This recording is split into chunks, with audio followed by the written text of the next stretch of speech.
This is the 9th video in the series of videos to help my students memorize the cage chords in pieces.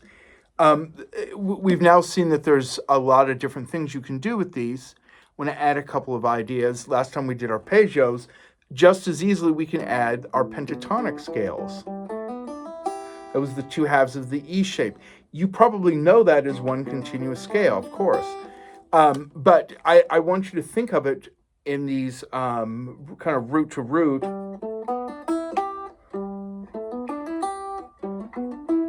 See, I'm doing that.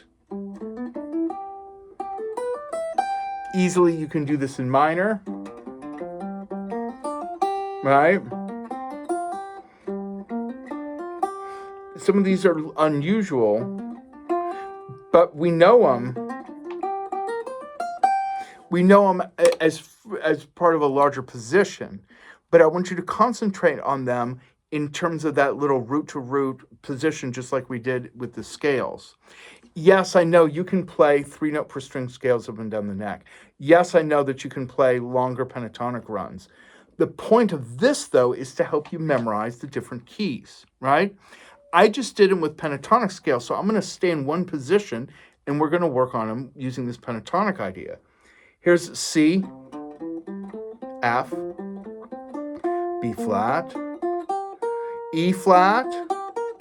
Here's E flat in the bottom. A flat, D flat, right? You can, and watch here, here's an 8th position for these. This is F sharp. See, I did that. Make sure you can see this. You might not know this one. My third finger's on the root. 1, 3, 1, 2, 4. Ooh. That doesn't even have a name. It doesn't even have a position name. It's like the top of the A shape. Right?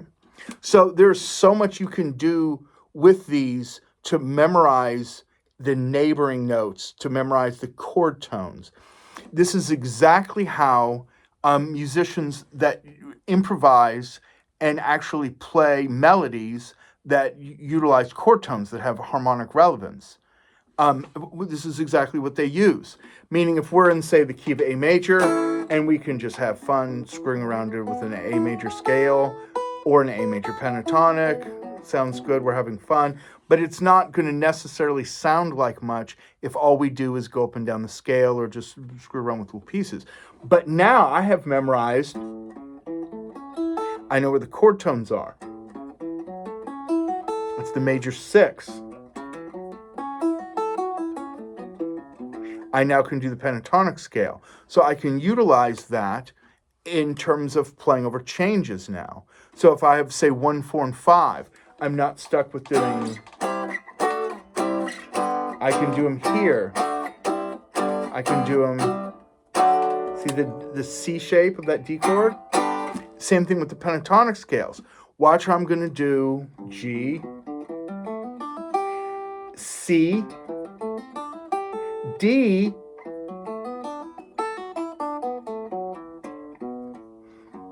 G. All in one position. I don't have to go and hunt for things and find stuff around. I'm going to do the same thing up here. G, C, oh yeah. See the D shape, if you will? D. This is an E shape, so this was very easy. Back to the G with the A shape. See the top of the A shape that we were talking about a second ago?